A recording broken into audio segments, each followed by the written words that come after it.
I went to play recreational soccer. I hurt my left knee. I tore my right ACL playing badminton. I just remember feeling just shocked at my body breaking down. I was not even 40 years old. I was almost kind of ready to give up and be one of those people who wasn't physically active anymore. My doctor told me that I had really low testosterone, 4 times lower than normal. But he also said that weight training kind of helps drive up testosterone. So I signed on, but I didn't have high expectations because I felt let down by working with many personal trainers in the past. What really struck me about RNT was and kind of seeing that you guys had transformed normal looking South Asians. For me, the one thing that's really helped is that because of being part of RNT community and the coaching, if I didn't have these things, maybe I would just give up and go back to being the person that I was. I've become an inspiration for my son. He would just be sitting at the dining table eating breakfast and he'd be like, "Papa, you have big muscles now. You're like a superhero." My goals were very simple when I joined RNT,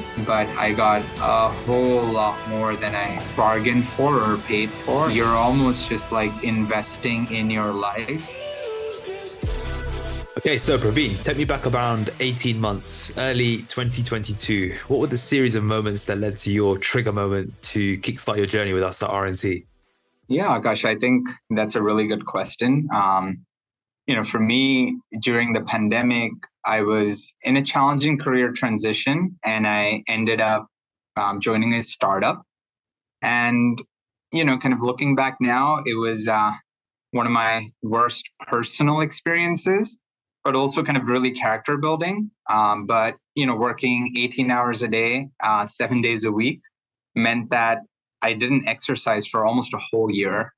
And so after I left that job, pretty much like, 365 days later, I started to kind of experience certain symptoms related to stress, related to kind of an acute condition that I've had for a few years.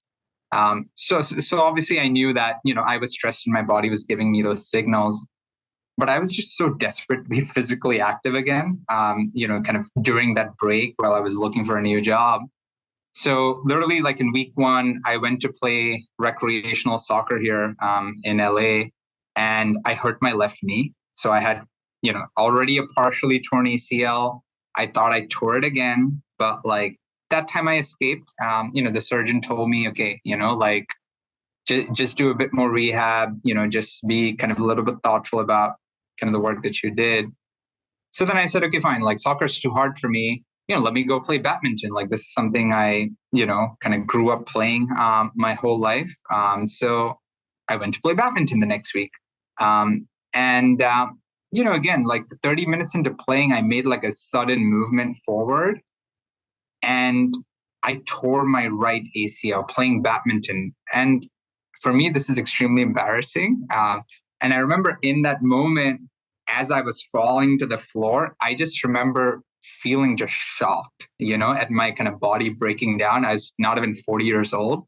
And this time, obviously, when I went to the surgeon, he confirmed that like I fully tore my ACL. I was honestly devastated and kind of, I just mentally gave up. I said that, okay, like physical activity is not for me. I'm not going to get surgery because I didn't have such a great experience the last time around. And, I was almost kind of ready to give up and, be one of those people who wasn't physically active anymore. But then talking to like a few people, friends, etc., they told me, hey, you're still young. Like, your son's like, 4 or 5 years old. Like, you don't want to have to think about like climbing the stairs and whether you're going to like break your kneecap or something. Like, just go get surgery. Like, this time it might be different. But then I kind of promised myself that, hey, if I get surgery, I have to come out of it stronger than I've ever been. I didn't do rehab well the last time, but this time I will. And so kind of, I had a great surgery. I started kind of cycling consistently straight after my surgery. But then also while I was in that rehab, I had like my annual health checkup. And then my doctor told me that I had like really low testosterone, like it was like 4 times lower than normal.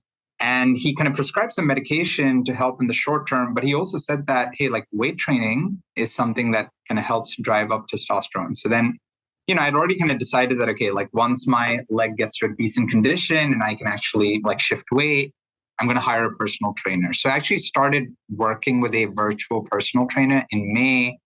And then my wife is kind of always into kind of health and fitness, and she found RNT and she was going to join. And for me, when I heard about it, I was like, okay, what's this kind of new fad that she's on? But then she told me about like the podcast and the case studies, and like, I kind of scrolled over these things. And then I don't know, like just out of gut instinct, I'm like, okay, fine, like I'm going to join as well. So that's what brought me to RNT. But kind of I had the intention to get stronger, but I would say I stumbled upon it. And what was your why behind this? Was it driven primarily by this injury, or was there a deeper reason to wanting to make a change? No, I mean, it was primarily just about wanting to get to a place where I could be physically resilient again. Kind of when I see parents and like folks of that generation, like just kind of how they struggle with daily activities and, kind of having weak knees and all that.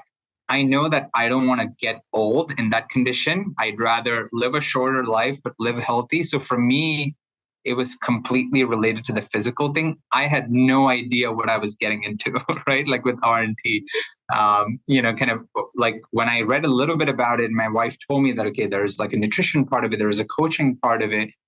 I signed on, but I didn't have high expectations because, I felt let down by working with many personal trainers in the past.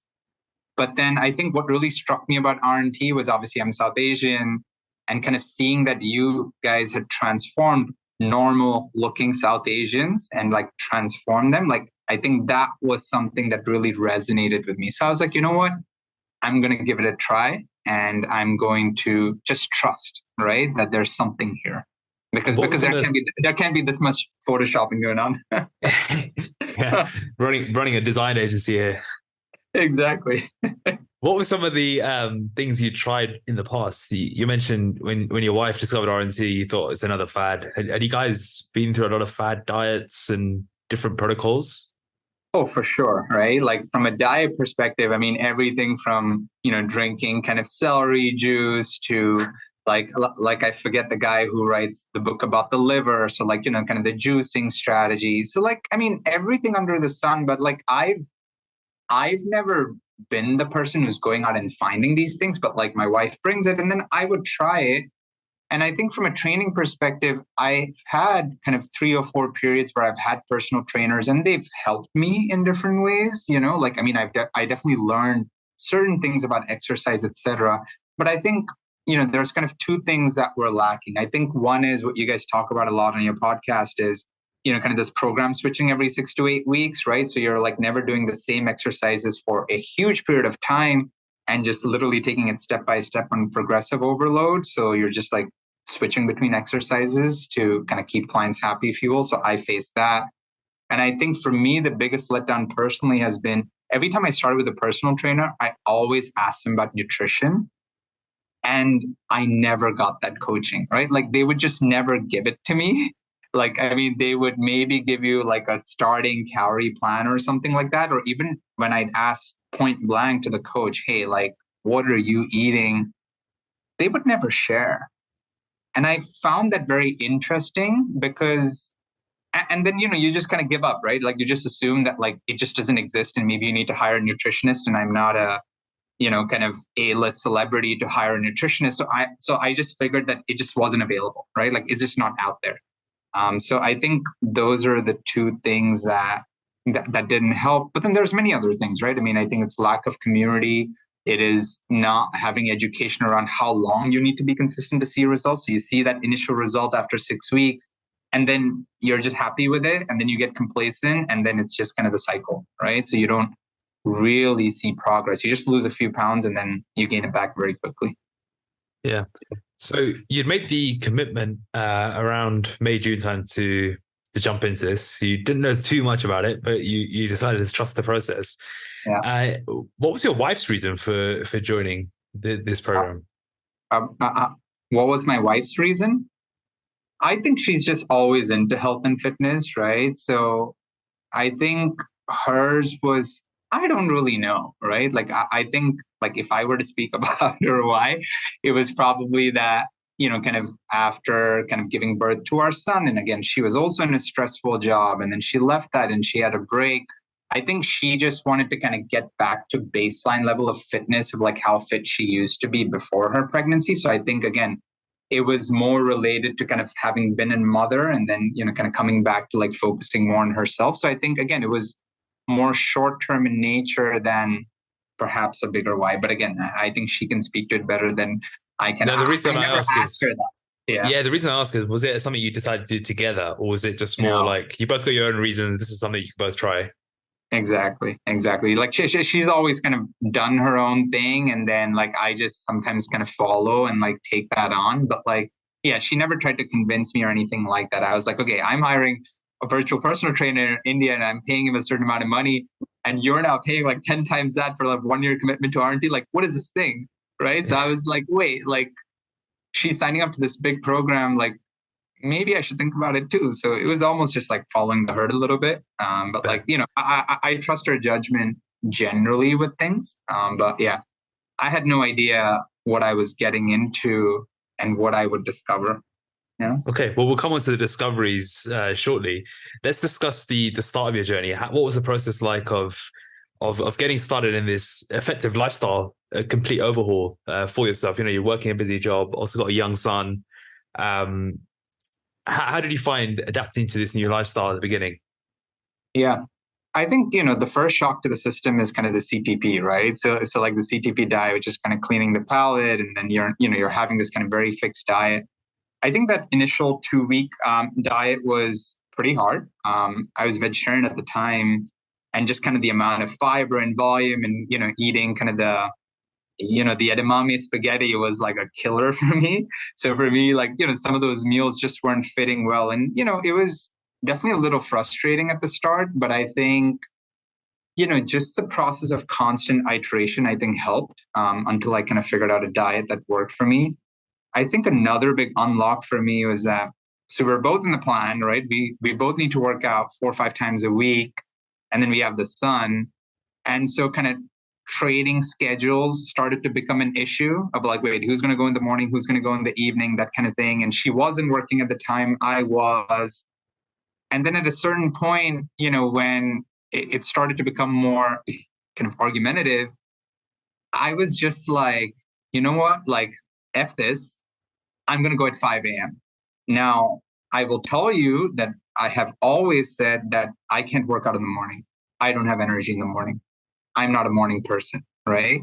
But I was just so out of options, and I just so didn't want to like have conflict and have to like defend when I should go, that I was like, okay, at 5 a.m., there is no argument for my wife. Like she doesn't want to go at that time. I'm not needed at home to take care of my son. I don't need to work.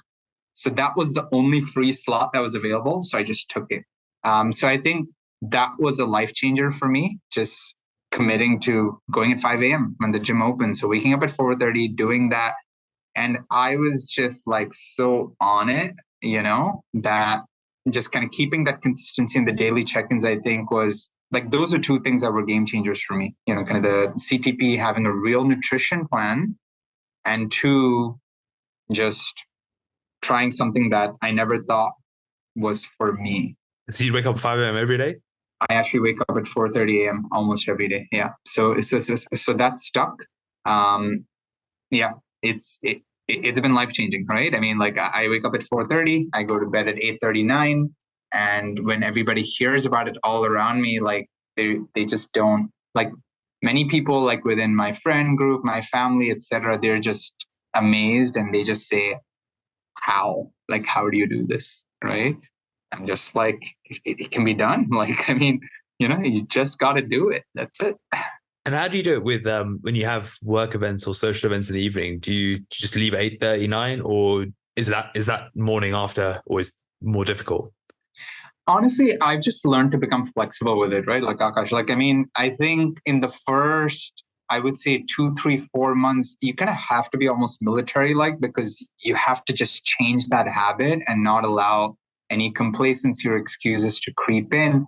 But after that, I'm just flexible, right? Like there were kind of periods where if a social goes too late, or I don't get enough sleep and I don't feel I can wake up in the morning, I'll be like, you know what, it's fine. I'll go during lunchtime or I'll go in the evening. So I've just learned to become adaptable. I have obviously a preferred slot, Yeah, but yeah.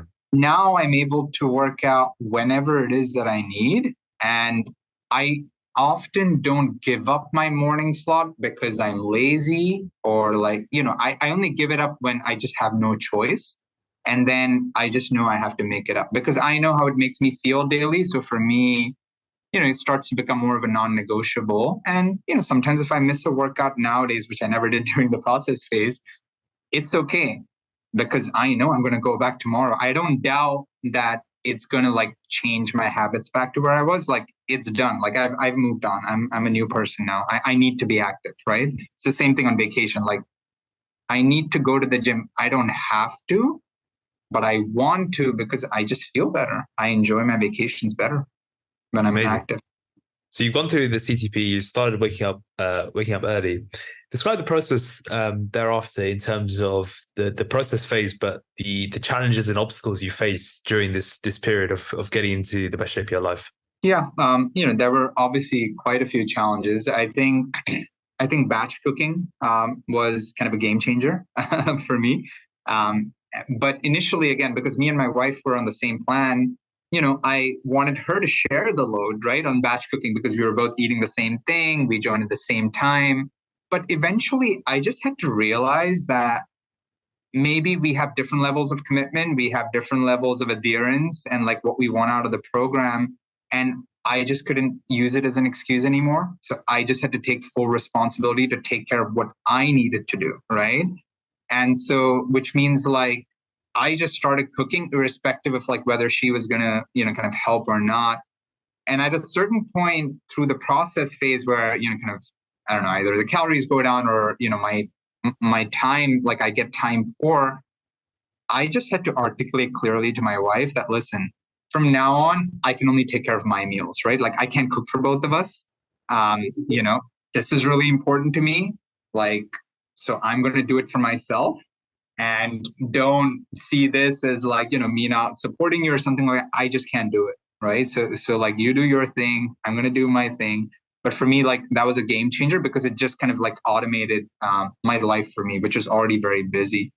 I think another obstacle was just. Sorry, Praveen, just to interrupt there. What did she say when you said that? Well, she doesn't take these kind of things well. I mean, she took it a little bit personally, but I think I just almost articulated in a way that like there's just no other option for me. Like this is just what it's at, And why So was like, it so? Why was it so critical for you? And maybe so she had her own goal of just getting a bit healthier. But why was it so important for you? What was like that? Was this still about just getting in? You're more injury. What's the word? Resilient, or was there something else that was suddenly no, driving you here? yeah, I think at that point, I think I started to realize that like this is helping like unlock performance in other areas of my life, which I'm already doing at work. So I think I started realizing that like just the automation is kind of really helping me. But also too, I think just the difference between the two of us is that she's always kind of grown up in more of kind of a healthy household where they eat healthy. So I think it's easier for her to make better choices, have portion control, things like that. And I don't. And for me, like batch cooking was just so much more important to my adherence. Like I couldn't like at that point, or even now I struggle to go out and socials and moderate the amount of food, choose the right kind of food, etc. So for me, I knew that this was critical. And for me, I was like, if I can't nail this, like nothing else is going to work. So it was just such a critical path for me that perhaps it wasn't for her. Got it. And that's a really good point. And maybe worth asking, what was it like for you growing up, and what was your relationship with food like when you were growing up? Because you mentioned your wife had a very healthy upbringing. Yeah. What was yours like? Yeah, it was very, very different. I think I had kind of very bad dietary habits growing up. And part of the reason is, so my dad, he only eats fried food. He doesn't eat much volume, but he only eats fried food. And he eats very little vegetables. And he eats like, I think, two vegetables. And my mom caters the entire household for his preferences, right? And so that means lots of saturated fat oils, fried food every day, right? So that's the environment that I'm growing up in. And then also from ever since I grew up, like all of the rewards are linked to food. So for example, always did very well in school kind of growing up. So like, before my exams would start, like they would take me out to dinner. After the results come out, they would take me out to dinner, right? So like food was reward for everything. And so that's kind of the household that I grew up in, and also just no moderation, right? Like you got to finish everything that's on your plate. So there's no listening to your body. And those things continue to impact me even today. And interestingly, I subconsciously also act sometimes the same way with my son. And oftentimes I take a step back and be like, Wow. wait, he has a natural awareness of like how much he wants to eat.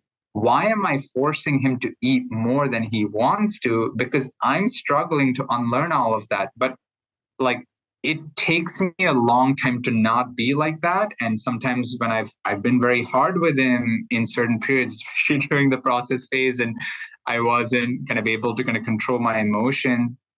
And I've actually shared with him that, listen, the reason I'm being this way with you is because this is how I grew up. Like my mom would get really mad if I didn't finish everything on my plate, and I'm sorry I'm behaving this way with you. It's not my intention, So like he actually now understands that like I behave that way because of how I grew up. And sometimes like when I go back to acting that way, he'll say, Dad, you're being kind of really hard with me.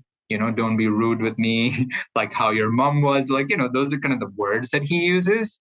But it's really hard to unlearn a lot of those habits because I find it very difficult to listen to my body. I just keep overruling my body. When I'm not being adherent, I know I'm full. Like right now, I know that because I went through RNT, but I still continue eating because of, I don't know, greed, or I don't know what to call it.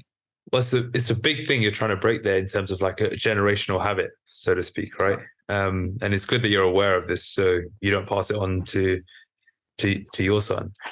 Are your mom and dad still alive? Yeah. So they're still in India. Yeah, they're alive. What are their habits? Are they still eating that same fried food with 2 veggies diet? The same thing, like my dad, like that's the same thing that he eats. Like his whole philosophy right now, so he's about 60 now, like I see kind of how he lives his life, and he just basically tries to move as little as possible because he thinks something will break, right? So like he can only walk for like 20-30 minutes, and then he has to take a seat. He doesn't look really heavy, but it's like, he just has like a big belly, right? So it's kind of like the skinny fat, like taken to the next level where he just has a big belly, but like his legs and stuff are super thin. I think my mom has an intention to want to be healthy. So she keeps going on these fads. Like I think right now she's doing like intermittent fasting, etc. But see, there's many things in her life that I can see. I think these are very difficult things for, especially I think Indian children, to tell their parents because they don't want to listen. Is that, she says she has no control because she can't cook for 2 different people at home, right? She says that's too hard for her because my dad's not going to like eat healthy. I think she's just used to like eating all the leftovers, right? Like that's just something I've seen growing up. And funnily enough, I do that in my home because I've seen that all the time. So like, if my son wouldn't finish something, like I would eat it all up. I've had to unlearn that. And I think, they're continuing to live the same lifestyle. And it's a challenging it's challenging for me to see that so much can be changed. But I also have to recognize that you need a true growth mindset. Like I just don't see that with them. I think they're just set in their ways, and they appreciate and they see what I've done. But then, my dad will kind of be like, live life a little, right? Like that kind of thing. And, I can just ignore that. Yeah. It's that's years and years of habits to unbreak. So that was the first sort of big obstacle that you faced. What was some of the other ones that you experienced? Yeah. Some of the other ones were, for example, around alcohol. Like I think one of my social MOs, kind of, being an introvert, if you will, was just being able to hold my own on the drinking side, right? So like, I think one of the key things for me is like, my demeanor and kind of how I behave doesn't change how much ever I drink. So I'm not somebody who acts stupid. I'm not somebody who, like will be rude to people. But I think as my body has transformed and I've become more confident physically, for the first time in my life, I realized that I don't need alcohol to hide or to find my social identity. That's been a huge unlock for me, right? I am now seen within my circles as the fit person, right? And so for me, actually, alcohol intake is super minimal for me. I don't feel the need for it. Most times I'm just able to say I don't need it because I actually know the calories that are in there, right? So I now feel like I have complete choice in terms of when I want to drink. And, kind of with what I know about the calories, like I'm going to choose food every day. And it's interesting, as recently as the summer, I was visiting New York. I was with my wife. We went to visit some friends and their father was visiting. So somebody my dad's age, right? And this uncle kept pushing me to have a beer at the July 4th barbecue.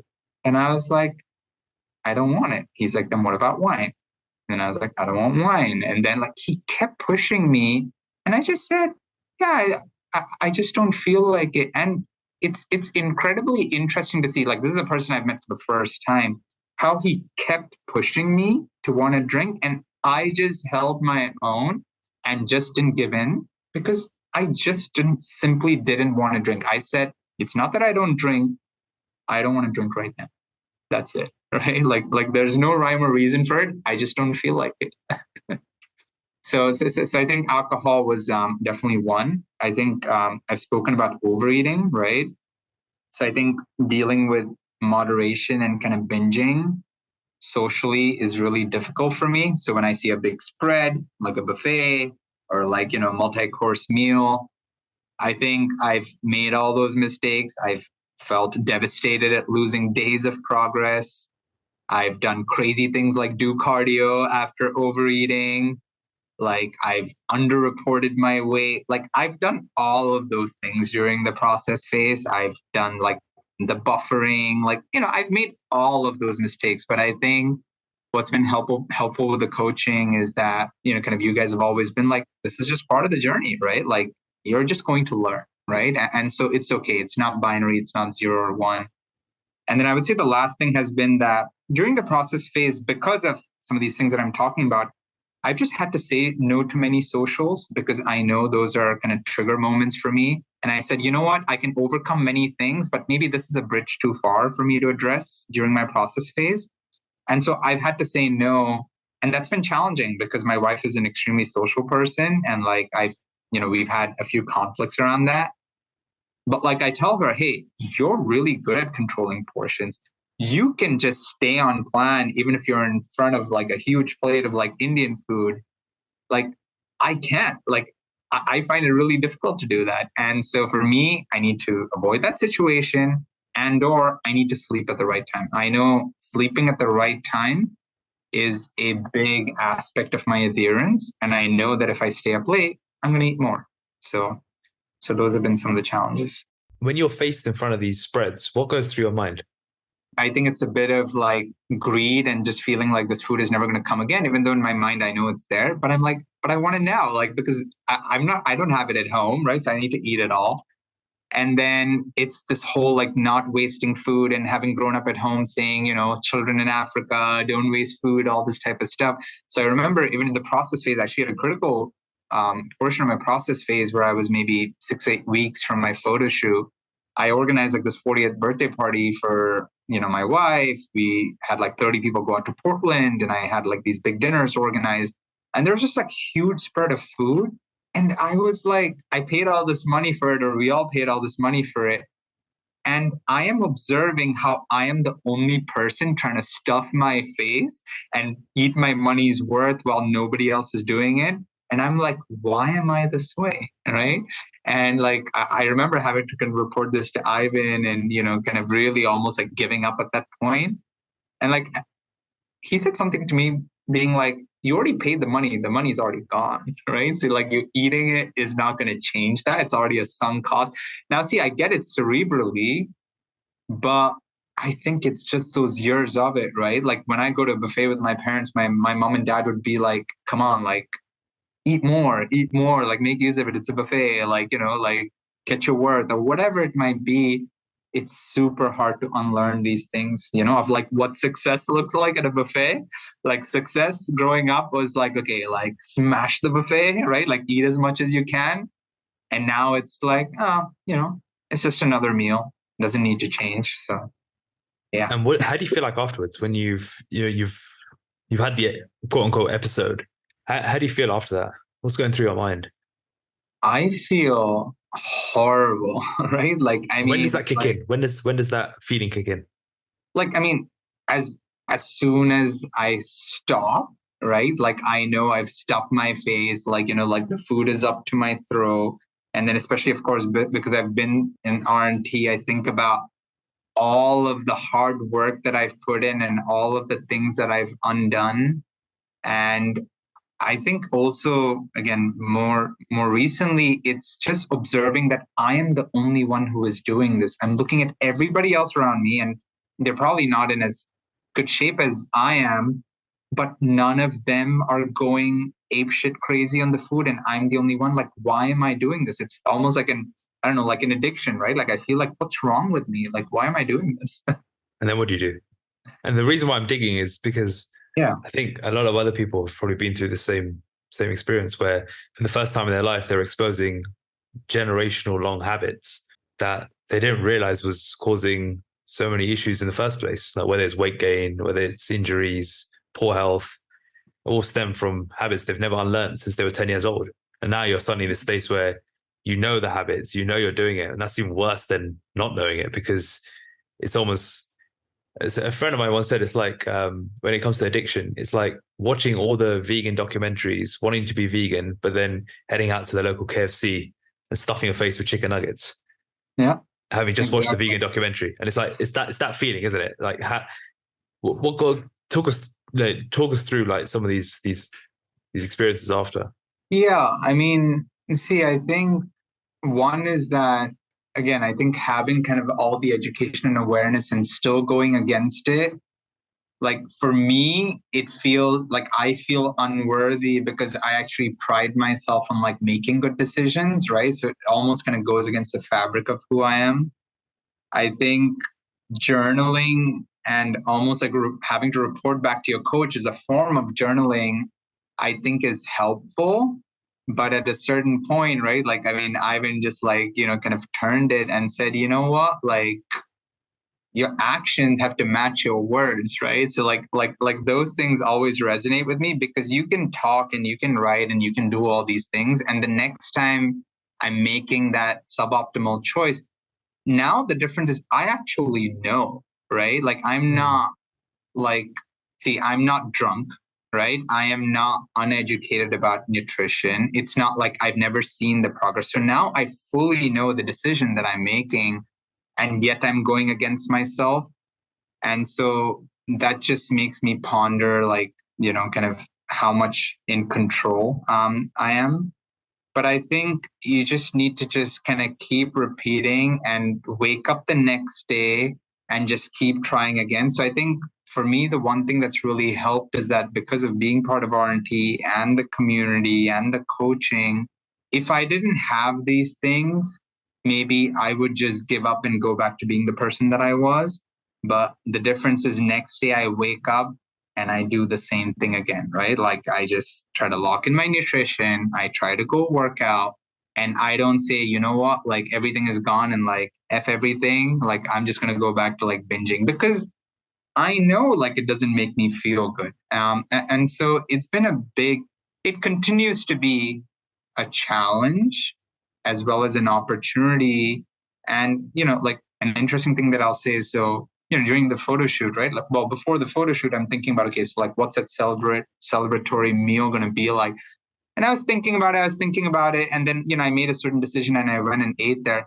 And even after that meal, I was like, this wasn't the right meal because I don't feel good. So why am I still doing this? And so that just kind of taught me that there continue to be patterns and trends of things that I think I enjoy and I think will make me feel good, but that is not the reality anymore. And so, I think it's just going to take many years. How are you wrestling with this like in-between phase of your identity shift? Because that's what's happening, right? You've got the old self and you've got this ideal in your mind, and there's you're constantly wrestling between the two. Yeah, I've found this to be very challenging. So the consolidation phase. So like when I was in the process phase and I'd listen to the podcast and I heard about, I'd hear people come on the call who are kind of in this phase that I'm in right now, which is kind of coming out of the process phase. They killed it and they're struggling in consolidation. At that point, I was like, why are all these people struggling? So I'm listening, right? And I can see everybody struggling. And I was like, I don't think that's going to be me, but I am that person now. And I think it's that, one is that I think for me, as flexibility has increased in terms of what I can eat, I'm going back to choices that I used to make before. And then I have to make those mistakes and realize, you know what, like it doesn't make me feel good, right? So it's constantly prioritizing and reprioritizing and figuring out what truly makes you happy. And I think I've only recently decided that, okay, for me, I want to kind of look a certain way and feel a certain way on a daily basis, especially in terms of my energy being stable throughout the entire day. I think is really important to me. But also it's interesting, Akash. I joined this job like 5 months ago. I haven't spoken to anybody about this journey. I don't think anybody knows that I lost 45 pounds. But like, just by observing me, they've already anointed me the healthy person. So like when they order pizza at food, and by the way, like I'm in LA, so I'm not even in the New York office or in Boston where most of our people are, they actually order salads for me. I haven't asked them for any of this stuff. Like they've just anointed me as the healthy person. They make jokes about it. Brilliant. All kinds of things. So it's interesting, right? Like how you are a completely different person now as viewed by different communities. But sometimes even I am not acting that way. So I'm like, like this is really interesting. Right? And how do you feel in that? Do you feel like that sense of imposter syndrome or fear of success, of the actual idea that you could one day be someone who is the anointed healthy guy in all communities? Yeah. No, I think my fear is more around that I will kind of go back to where I was at and like all the progress that I made will be lost. So it's somewhat that I actually don't believe that I am the healthy person, even though I know the choices that I'm making and people are telling me that. But I think I still haven't embraced that I am this new person. So I think that's a critical part for me to realize that I am a new person and this is who I am. And that person acts this way. So I think that identity shift hasn't fully happened for me. And it takes time. It takes time. It takes you 12 years to walk into the woods. You can't walk back out in 12 weeks. And your identity has been ingrained for 20 plus years. It's going to take longer than 12 to 15, 18 months to fully make that transition. And as you're making that transition, it can often be a bit weird when you go back to communities that are used to you being the guy that gorges at the buffets. How have you found that? Have you found that, especially now on the other side of having done a photo shoot, you've really tested yourself to the limits. Now you're reintegrating yourself into social events, etc. How have you found your relationships in different communities at home with your family? So I think, because I moved to LA recently, I think the food part of it hasn't been challenging because like people don't know me that much. So I think it's going to be more of a challenge. Like, when I go to like India and spend time with my family for the whole month of December, which I'm already thinking a lot about, and like how my grandma will react when she sees how much rice I have on the plate. So I think I will deal with it when I go there. But I think the alcohol one has been really interesting, because I think as I started kind of moderating my alcohol or, just making better choices because I don't want to waste my calories on that, the people that I expected to push me to drink weren't the ones who pushed me, who were asking why I wasn't drinking or whatever. They would just ask me once and they'd just like let it go and like they would never ask about it. And one or two people in my social circle in LA who I thought, were like, good fits for me and, potentially could be really good friends, I was really surprised at how they started to behave. Like it's just a snidey comments on the side, like talking to other people about, yeah, Praveen doesn't drink anymore because he's this healthy guy or whatever. And like almost like coming from that place, it's been really eye-opening. And I think I've heard you kind of talk about it, that like, the transformation journey does kind of help you streamline your relationships a little bit, and you understand kind of like, who are kind of the people for this new season in your life. And I think I've discovered some of that. So I think it's the alcohol side that's been interesting to see who's really picking up on that and like pushing you and like, like making you kind of doubt yourself, versus actually 90% of the people don't care, right? Like they'll ask you once and then they'll say, okay, that's cool. So yeah, the nutrition thing will be interesting when I go to India. One thing you said at the beginning is you've discovered a lot about yourself through this process. What have been some of the discoveries or changes in your life you've made that you didn't expect to at the beginning of this journey? Yeah. So, I think it's really helped me discover who I am, and help me realize my full potential outside of work, right? And so, for example, I've realized that I'm actually a very structured, process-oriented, like very disciplined person, right, at heart. And the only area in my life where that was kind of lacking was kind of health and fitness, whereas in many other areas of my life, I was, kind of that person, if you will. So for me, that's kind of like unlocked, right? Like a new me. So for example, I've worked with a life coach for a few years, and, like I've done this thing called an Enneagram, and like based on my type, it actually says that like I need to engage my physical body to unlock my personal growth. Like that's actually like one of the like key like call outs for my personality. And actually RNT is the one that kind of gave me that program and that commitment to actually unlock it, jump on the horse and like stay on it. So it was almost like the last thing that I had never addressed in my life. And like, like RNT was that unlock for me. So I think that's one thing. I think just how I show up on the daily, especially at work. So I've been in 2 jobs now since I've been at RNT. I have crazy energy at work, right? Like in terms of how I show up, like in my last 2 jobs, like I've accomplished major things in the first 3 to 6 months, like, like a rocket ship, and, where I was kind of in a career lull, I think this has just kind of propelled me a little bit, kind of in these 2 jobs. Without wanting to, I've become an inspiration for my son. It was not my intention. I know many people kind of talk about it. For me, that was never a why for me, because he would see me transform, and then like he would just be sitting at the dining table eating breakfast, and he'd be like, Papa, like you have big muscles now. You're like a superhero, So like he keeps saying this thing. He's like, Papa's so strong, Like he just says these things on the fly. Like, I mean, he's like 4 or 5 years old, right? So, or like the other day, like again, in July, as a family, we came to New York, we were visiting some friends. So he's sitting next to a childhood friend of his. They're both kind of like 5 to 6 years old. So they're just chatting among each other. And like, I just like tried to listen in for like 2 minutes.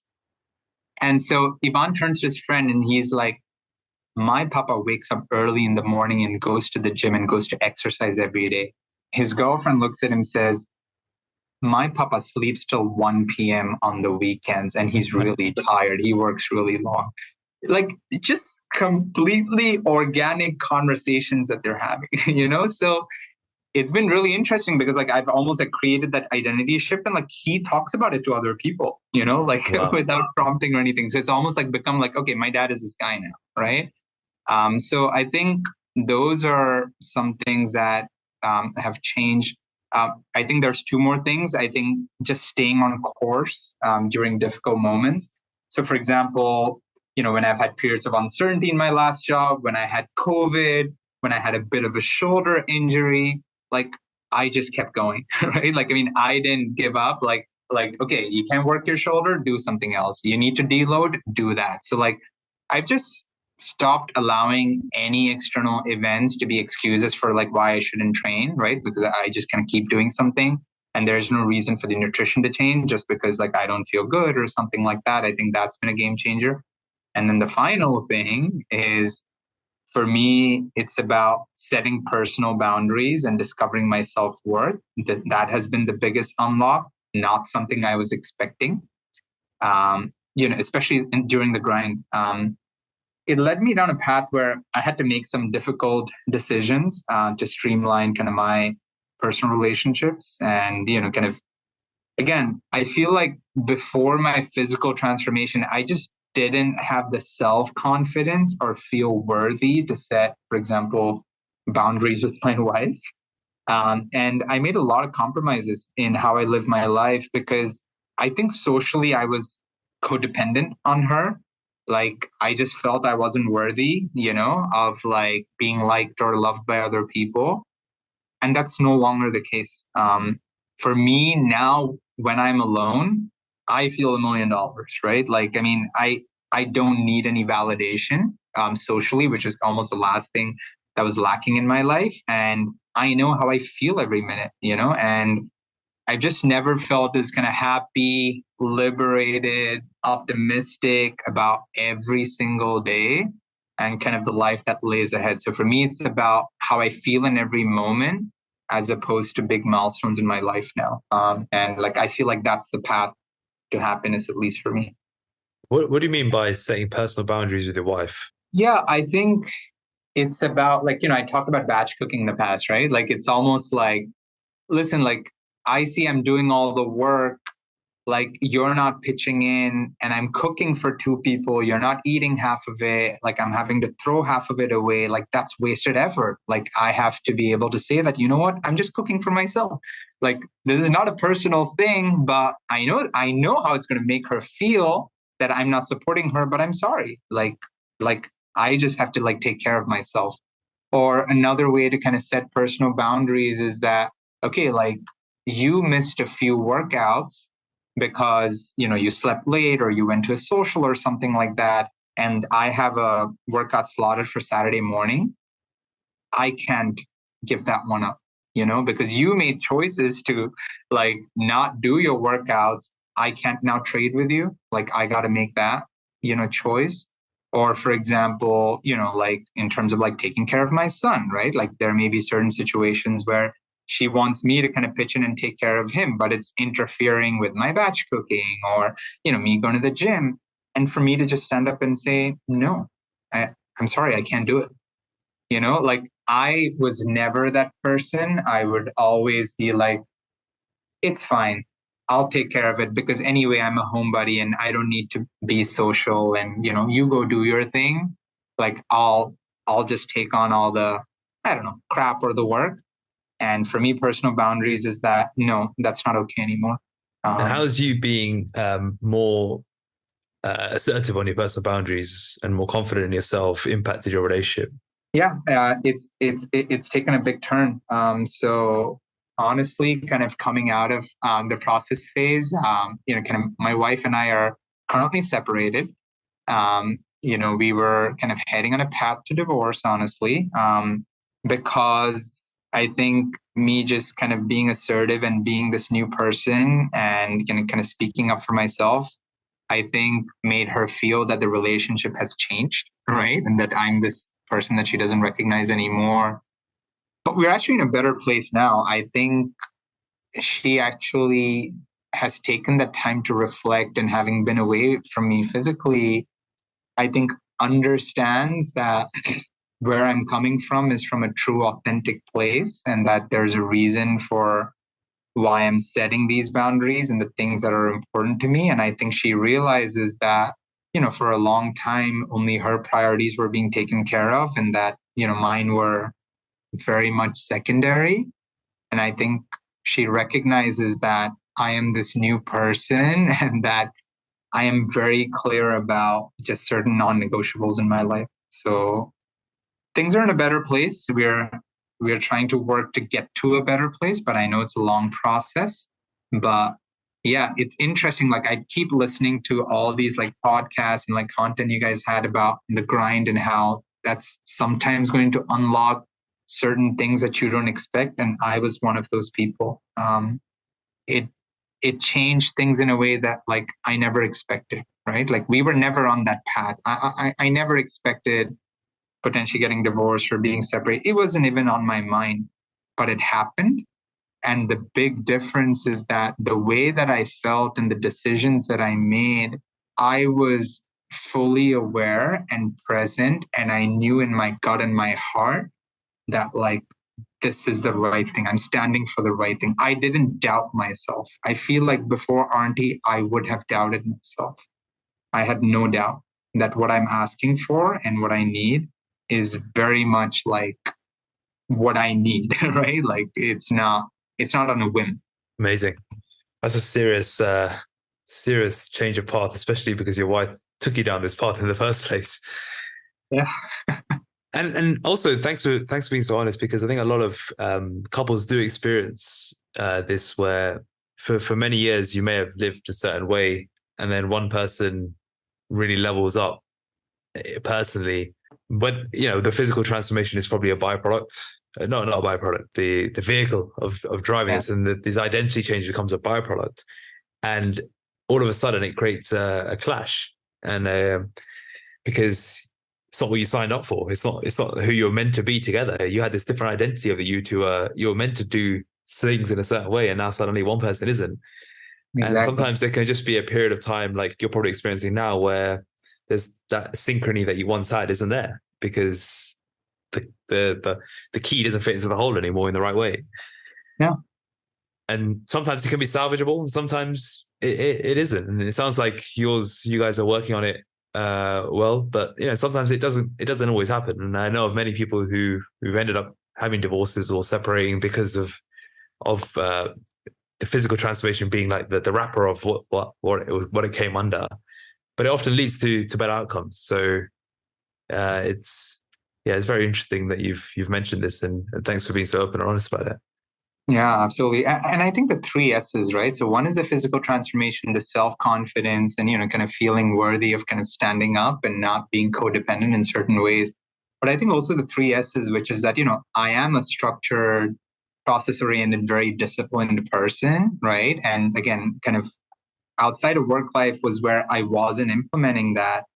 And I've realized that, like, I want to live my life this way. It's not that I'm not flexible. I am flexible. I am adaptable. I can go out to socials. I can stay up, late some nights. That's all fine. But 80-90% of the time, I want to live a certain way. And she is a very different type of personality. She's kind of more impulsive and creative and like, that type of personality. And it's about kind of like finding that new normal, because I was living life on her terms and like the flow that she wanted. And now suddenly, like, I am this structured person, and I'm going to say, you know what? I don't want to go out to eat an Indian chaat. I just don't want to, And for her, like, those are like shared times or quality time with each other. Like me doing things that she wants is the only quality time that we have now that we have a son. So then having to rewire what quality time looks like and having to make compromises on what are those activities that you do together can definitely be shocking to the system and can make some people feel like, oh, is this because you don't love me anymore? But actually, it has nothing to do with that, right? It's just that you have unlocked what makes you individually happy, and the other person to recognize that it's just like not a personal thing. It's just that person realizing what unlocks the best them. And you have to kind of reset those expectations. And again, you need that kind of growth mindset to know that, hey, that person's just leveling up and let me be happy for them, as opposed to thinking about how it impacts me first. Okay? What are your plans for the investment phase now? How are you planning on using the physical as the vehicle? Yeah, honestly, I still need to think about it. I think I've been in the consolidation phase now for a few weeks, longer than I expected. And I think part of it is I really need to know what I want out of it. So I'm still working on it. I think recently, I've listened to some of the content that my coach Ivan put out, at least just in terms of having some targets. I think I need to have some targets to aim towards, just so that I'm making progress towards that. So for example, on the exercise front, there's kind of certain kind of key indicator lifts that like I've just kind of set a target for, hey, like this is just where I want to be. Like I want to get to this way, this load, do this many reps, right, in a certain amount of time. So I have kind of certain targets around that. But for me, I think the key unlock is around socials and moderation, right? When I go to a work dinner, when I have a big spread of food in front of me, when I'm traveling for work, I need to unwire the fact that food is not a perk of work travel. I am there to work travel to learn and meet people, not to eat dinner at fancy restaurants, right? Like these things are really difficult to change. One, because of my personal background and how I grew up with food as a reward, but also all around you, right? Like food is like the experience and the thing that everybody aims for. And so it's really hard to go against the grain, right? And like decide that, you don't want to eat that dessert, or, that you don't need to try all the appetizers that are ordered on the table. And I am nowhere near doing that, but it's an intention of mine to just plan when I want to be flexible and when I want to eat off plan, and just to stick to that. So just to stick to my own decision. Like for me, that is going to be the biggest unlock in the investment phase from a nutrition standpoint. I'm not worried about other things. For me, it's all about nutrition and actually doing what I want to do rather than just giving in to temptation or what people are doing around me. So, yeah. I mean, that is the behavior, mindset, and identity change. Training is all about performance and just getting stronger. And I think, like you said, a lot of people find that easier because it's very tangible. It's the behavioral changes that really define success in the investment phase. Because the reality is, you're not too fussed about building loads and loads of muscle and bulking up. Really, you just want to have that control and control over your nutrition. And it does take time, but it's like you said, just reinforcing the behavior and sticking to it as well as you can and getting closer and closer to that 100% until it becomes something you don't even think about. And that does happen because we've seen it. It just sometimes takes a little bit longer depending on how long the struggle has been before. So very excited to see how it goes for you. And for me, it's ultimately about being happy with the choices you make, right? See, because before, during the process phase, because you have kind of that weight goal, there is that kind of external shared goal between you and your coach that's kind of like driving you to do that. So you're almost able to, just kind of stay on track a little bit because you need to hit that goal. And it's almost like a shared goal at work, right? It's like a team goal. It's an OKR, it's a KPI. So you got to hit it. So like, that's almost like, in a way, it's easier to hit if you stay disciplined. But it's like once you get out of that process phase, it's really life, right? It's life, it's intangible. A lot of it is qualitative. And ultimately, it's about like what it makes you feel. And for me, for example, I don't have the issue with the scale itself where I feel like I need to be this weight or this weight. It's really interesting, Akash. Like when I used to be like 90 kilos and out of shape, and I used to watch, for example, tennis, right?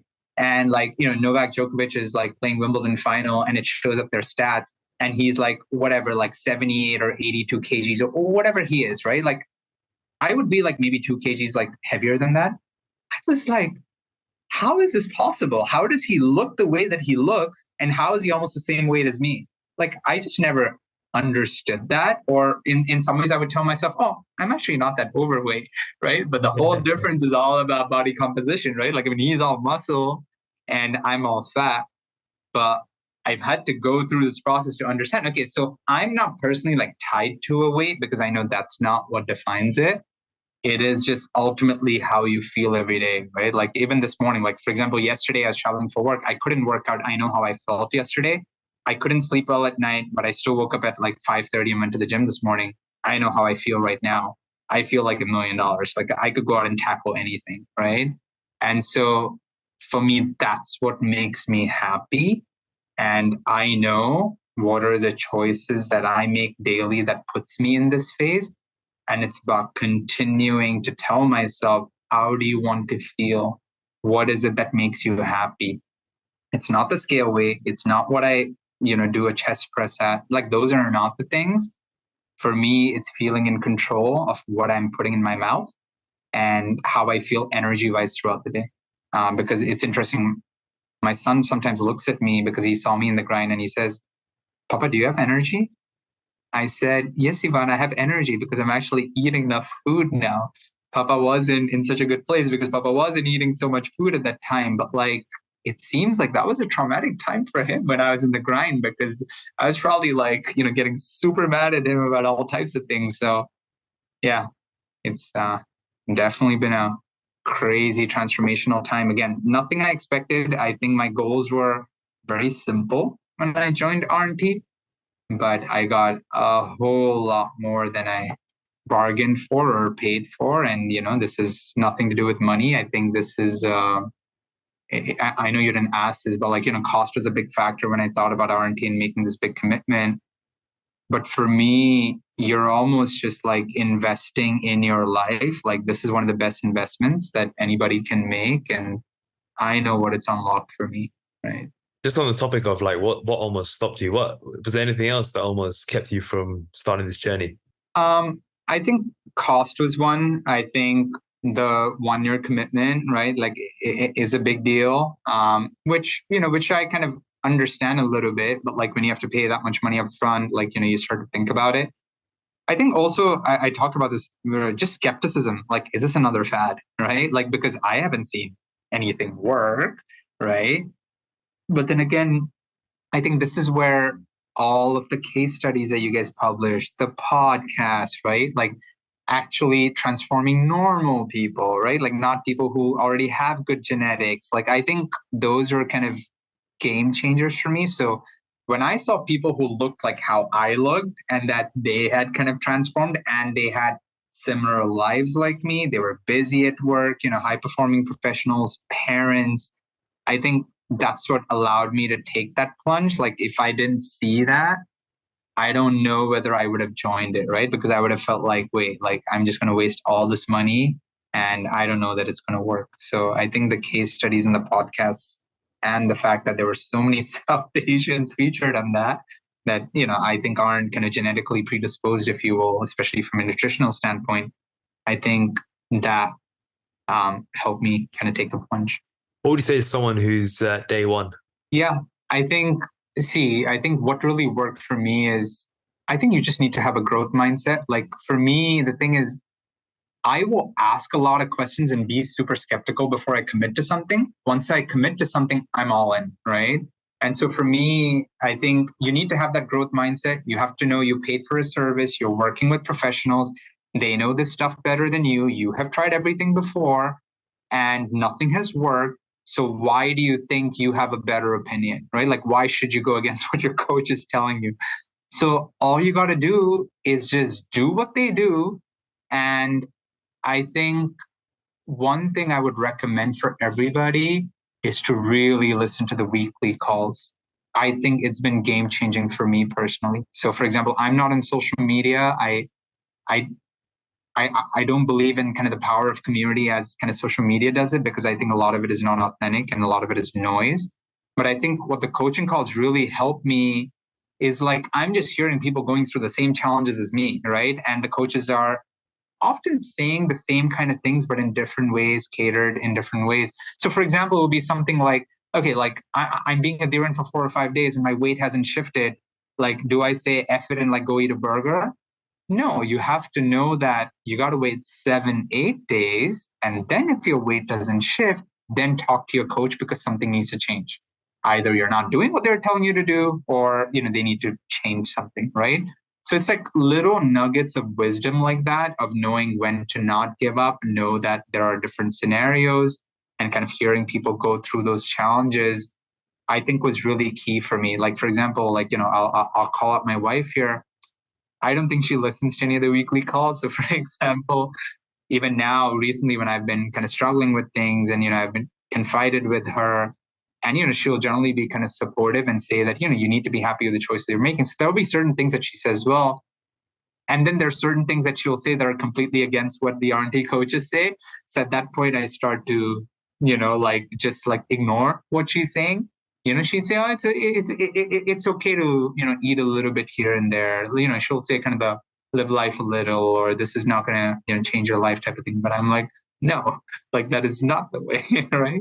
And so I think the coaching calls really help reinforce the concepts by hearing other people talk through things. So I think I would highly encourage people to listen to the weekly calls. It may feel repetitive, but again, it just kept me through the whole journey, because I think you need so much reinforcement to learn something. I can read something and feel like, yeah, I totally got it, but then go back to my habits.